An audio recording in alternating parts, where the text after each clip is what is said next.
Hello and a warm welcome to everyone joining us today.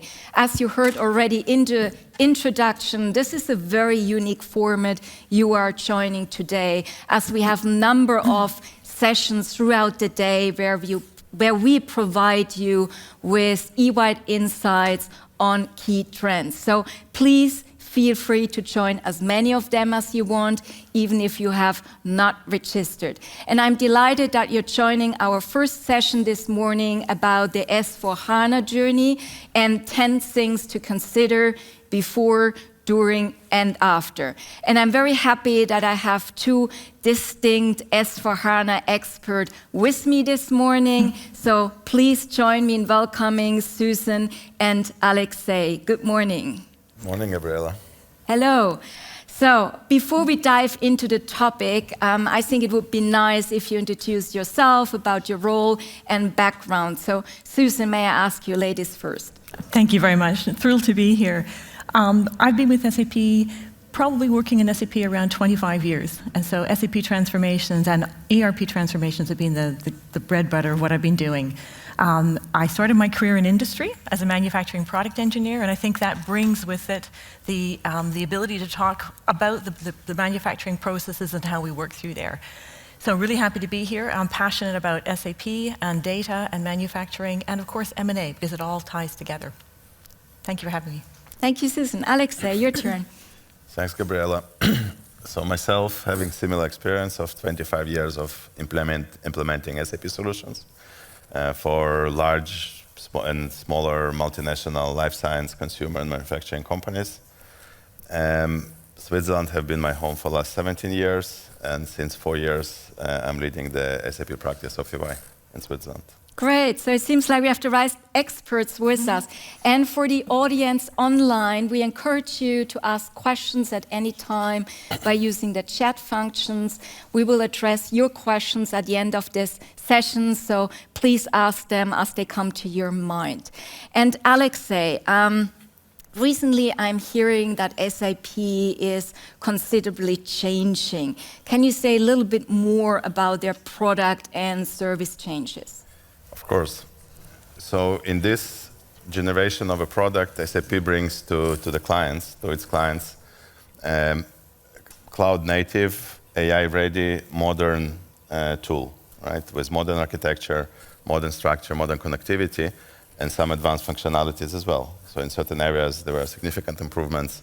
I can mention few, like pricing and rebates is done in a much better way. There is profitability and revenue topics addressed in a better way, a lot of changes in finance with additional ledgers and additional functionalities which were not there before, much better usability for the users, and more recently also embedded native AI components which help the clients to get the value from the tool.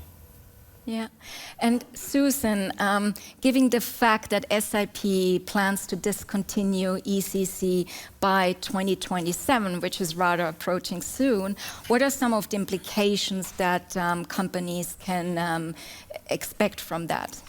So maybe it's first just to say a little bit about why they're shifting. So they're shifting because they can't maintain their old legacy infrastructure and the applications, the software. So moving forward, it means that they have set that date of the 2027 date. Companies do need to set the stage of how do they transition their systems and how do they move forward. They've got motivation to move to cloud, as Alexei mentioned, so it gives them the ability to take on these applications and to leverage them. You've heard about the key dates, 2027. That's the key one to make sure that they can move by. If you can't move by that date, of course, SAP has put a break stop in there to have additional support that you can have. But getting ready is what we're going to tell you all about, the before, during, and after, and that's what sort of is the essence of our session. Yeah, and I assume such a SAP implementation is rather a complex project over several years. So what is your advice to a company how to stay focused throughout the cycle? And maybe also you could lay out a little bit more on how such a hype cycle for an S/4HANA transformation is looking like. Yeah. I can pick this. So I did a lot of things to think about, right? And the best way to address it is to break it down by phases and also understand well the sentiment or the organizational dynamics throughout those phases. right? We use, in order to describe it, we use the Gartner hype cycle overlaid with implementation to bring it to life when we explain it to the clients.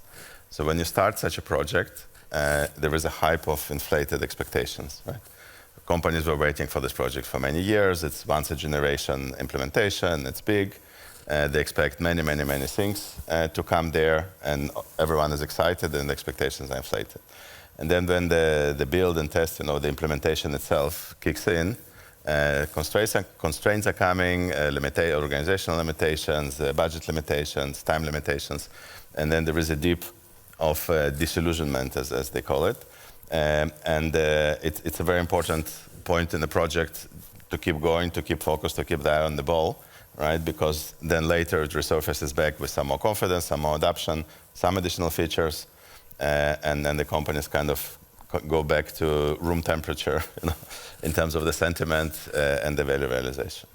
Thank you. And having seen now the cycle and coming back to the title of the session and the 10 considerations, Susan, do you want to walk us through the 10 main considerations to take? Yeah, okay, I'd love to. So Alexi talked about the beginning bit, the before bit, and I think the most important thing is making sure you secure organizational alignment, and that's sponsorship really early in the stage. You have to get your stakeholders alongside. If you don't, they will never come along the journey with you, and they will never sponsor your journey. That's the first one. The second one is planning early. So performing assessments early, making sure you actually know what you have and where do you want to go to. And that will help you define pre-projects. And the pre-projects are really important. What we've always found is that if we can pull work earlier, get it out of the way, know what we have, then you smooth out the road bumps in the road. You smooth out that hype cycle problem later on. So that's the second point. And the third point for the before is making sure you've understood what your best pilot site should be. So where should you pilot this concept? If you go too big, you will fail. You take on too much, you boil the ocean. If you go too small, you won't be representative of the countries or the areas that you need, the process that you need. So that's before. During is really about putting people and processes first. So don't try to get all the technology in place. Make sure you get your people on board and you understand what they need to be doing, what you want them to be doing in the future. If you boil it up too much with technology, which is my fourth point, which is a fifth point, losing track here, is actually if you go too fancy on your design, you will lose track of everything and you won't necessarily make your processes more operable. They may become more complex and too cumbersome to manage, and then your people won't know what they're doing. The next one is start small and then grow fast with the interim roadmap. So know where you need to go, develop that interim roadmap, and test it carefully. That interim roadmap, which is all those integrated systems that have to be there, all the different countries and organizations and plants, whatever you have, you can't do all of them at once. You can, that's called a big bang. It's risky, but you have to think it through very, very carefully. And alongside that is mindful of the ecosystem. So being careful of what you actually have, knowing where all of it is going, and those interface systems that we talk about are critical. So that's the seventh one there. So after, what are the 3 points after? Because there's still 3 left.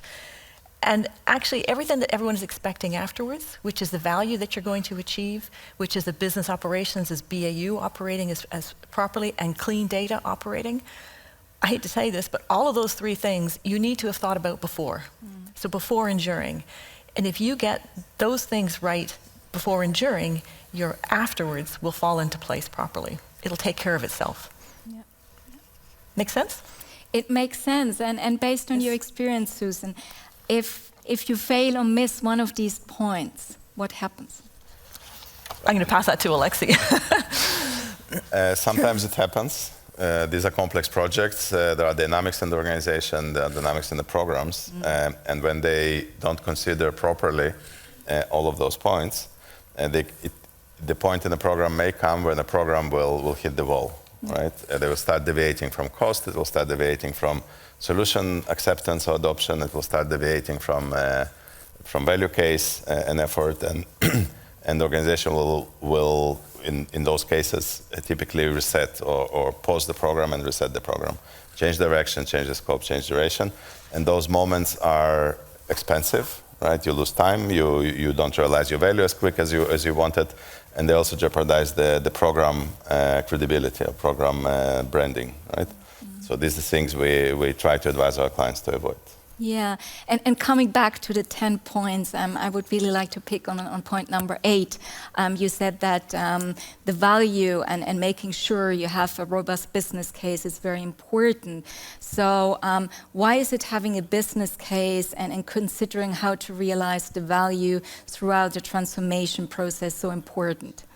Yeah, because people need to understand why are they doing it. In numerous occasions, the boards are saying, if it's a technical upgrade, do it whenever, right?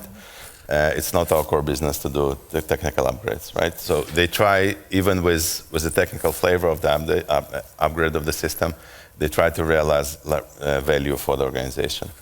And value is many times mixed with cost cutting, right? It's not always cost cutting.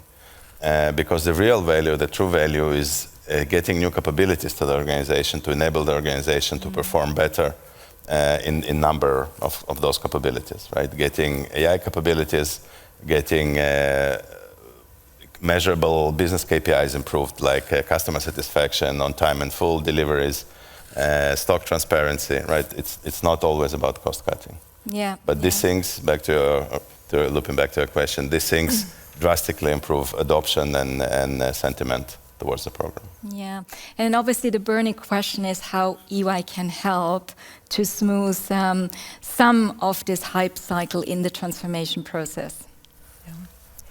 Yeah. You got it. Yeah. So we do a few things. We bring a few things with us from home, from our experience, from our depths and breadth of experience as a company. But first and foremost, back to the previous question, we focus on tangible, measurable business value. It doesn't always cover, depends on the organization and the current situation of the organization, doesn't always cover pay for the full program, right? It's not always a positive value case, but there is always a value organization can achieve. So this is our North Star when we come, and again, we do it in tangible, measurable business capability terms, right? And to do so, we bring our SAP expertise. So we have more people like us in the company, 30,000 more. So we have 30,000 SAP practitioners globally. We bring our multidisciplinary business knowledge, right? We are not only a SAP company. We have accountants, we have tax, we have ESG, we have risk and controls. So many topics which are very closely related to those implementations. And last but not least, we bring our proprietary tools and accelerators for such implementations, which are modern, well invested, and can save 20 to 30% of the implementation time and effort. Yeah, and I think it's also important to point out that we have the experience throughout different industries and also throughout different sizes of companies. Absolutely. Let's have a look on the questions we are getting from our audience online. Again, I encourage you to ask the questions by submitting them in the chat function. I see that a couple of questions arrived us already here in the studio. Okay. And let me pick one of the first ones. And by the way, if we cannot address all the questions you are asking, we will follow up with you individually after the session. Again, Susan, you touched already on it. I think the 2027 is a big date. So as a company, how should we structure our implementation journey to make sure we are really ready to go live with S/4HANA in time? Yeah.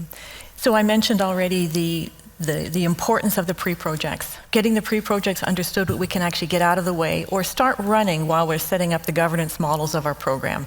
We said also how governance was so important in stakeholder engagement. You can start to run those in parallel. Many of these pre-projects are, they're already going. It's a matter of consolidating everything together and understanding what's going when and aligning go-lives and those dates. Getting the buy-in on the pilot side and starting to think about that future roadmap. So those are really the three most important things to getting that running for the 2027. And I think that's probably the most important thing. And engage with a partner that you trust, who can actually help you and who's pragmatic. And I think that that's something that we're good at. So I'm hearing you, there's still time, but though there's still a sense of urgency, right? Of course, there is urgency, there's time. If you're a pharma right now, then absolutely we need to hustle. We need to get moving. I think you probably already thought about it if you're a pharmaceutical company, but the smaller ones may still be on that path. There are things that can be done. The approach and the methodology to how we do it, the migration strategy can be different depending on what your objectives are also. Yeah. And if time is short, there are ways to go faster. Yeah. So actually someone is asking, talking about AI and Gen AI, there's obviously a lot of excitement about these new technologies, but how would that affect such an S4HANA and such a complex project? You might be already on the journey, or you might be at the start of the journey. Would you handle it differently? It's a great development of recent months, as we may say, or very few years, because AI is a big topic, but if you break it down, there are AI components which are coming nowadays native from SAP, so those definitely should be considered as part of implementation. But even the ones coming from outside or from other providers, they significantly improve the value case of such a program, and they simplify the processes. Right, so SAP came with this term clean core. So to keep the backbone, the core ERP clean and standard, and to take the complexity out. And there was, not in all the cases, there was this out where to take it, right? So okay, where do I do this complex process? And now, with new capabilities of AI, it's there, and it's simplifying the implementation itself, and it adds value because this complex solution is there, but outside, and overall value case is improving. Yeah. Could I actually add, and that's also the point that we're also seeing more and more of, is that you can use AI in the actual implementation, the methodology and the approach. So things like the data analysis, the training, not even just the processes, but the methodology and the implementation approach can also benefit from that. So you can actually leverage that. Yeah. Nowadays you have AI-enabled programming, AI-enabled testing, AI-enabled training material generation. Workshops. It's all there, and we use it very actively with our clients. Yeah. Very good to know. And I mean, talking about AI, data is also playing an important role. So what would you say, what needs to be the maturity level of your data to really start with an S4HANA transformation? Well, good question. As my favorite topic, data. You don't just start with the highest maturity. The point is to get to where you need to go to when you go live. And if you want to leverage all of the benefits that you can from S4HANA, the latest and the greatest, as well as the AI applications that are coming forward, you want to have the cleanest data that you can. And one thing is important, I think, when you move house, you try to clean out the basement, you try to clean out the attic, you try to clean out the garage, and leave your garbage behind. So I think the thing about migrations is do the same when you migrate house. When you migrate your S4 implementation, your whole core of your business, make sure the engine oil is clean. That's your data. Bring it across as clean as you can. Leave what you don't need behind. Keep the historical records that you need for regulatory reasons. But bring across what you can and simplify as you go. That would be the course recommendation there. Yeah, no, good. So someone is asking, I think you mentioned it before, the pre-projects. And someone online would like to know more about it. So could you elaborate a little bit on it? Yeah, I can pick this one up. It depends on the starting point of the organization, can take different shapes and forms.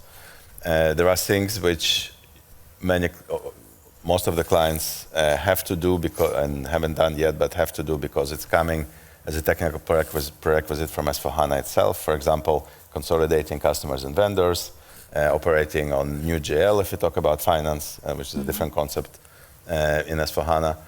So these everyone needs to do. But then it depends on the starting point, right? Many times, or many times, it's data. To get understanding of your data, to do profiling of your data, what does good data mean for you in your current situation, and do projects around this. In many cases, it's data governance solution or just data cleaning exercise. In addition, companies running typically at any given point in time portfolio of other projects. So another pre-project is to review the portfolio of your projects. Understand what you start, stop, and continue. It's also very typical. Yeah, and what would you say is then right timing to involve the different stakeholders and parts of the business in the implementation? Before you start, right from the beginning, and then you have to get your communications plan structured and sorted out. You need to know what is critical to those different stakeholders. Alexi just mentioned projects that may be running on a portfolio outside of where you think you're impacting. So you need to make sure you've gathered all of those, and understanding who they are up front, developing that comms plan, and working through those stakeholders. You've got a group, you've got corporate, you've got countries, you've got sales orgs, you've got manufacturing plants, you've got customers, banks they have to deal with. Those are all stakeholders. So they have to be integrated and brought in at the various stages where they're most required. So even in testing, you need to have even your banks laid up and stuff like that for testing. Yeah, and I imagine that you gain or lose a lot of valuable time by gaining consensus. So you have any advice on how to best deal with that? Every company is different. Every culture is different in every company. But the thing is, if you work with people that understand and develop a communications plan and a governance method that works for that company, and bring new ideas in, saying, well, why do you do it that way? Why can't we do it slightly differently? Because we've seen it in other places done differently. Then that would be the method. I wish I could give you the, wave the magic wand and say, this is the solution for everyone. It's not. It has to be, we have to think about the company, the organization, and the culture to actually get where you need to go. Just to add on this, a few years back, we did a common research with Oxford University on this topic of why those type of major technology programs succeed or fail. And one of the key factors, or the key factor was the consensus, getting the buy-in, getting the adoption. And on the back of this, we developed a methodology called Humans in Center, which delivers to address it at the beginning, putting the humans in center. What does it mean for a specific persona journey? What does it mean for the stakeholder? And what is expected from them? And start addressing it in the mobilization phase of the project, like very, very early in the project. Good to know. No, thank you. And any advice on the business risk mitigation and how to handle that? Planning, monitoring your risks. We recommend a lot of things like either internal or external support with looking at program quality assurance, program QA, health checks along the way, making sure that you've understood where the risks are and having a really strong governance and risk, the typical RAID structure, but you have to actually do it. You have to follow it through. So we also do things like health checks on programs, where we help with going in and looking at your overall program, looking at the details in certain areas if we see sort of a hot spot that looks like it needs a bit of checking. And that can help the leadership understand where they are of what it is. So that's a good thing to do. Yeah. So I actually have a personal question which I have to ask you. I mean, as for HANA transformations, there are different suppliers out there. What would you say? Why to pick EY, and what's the real differentiator?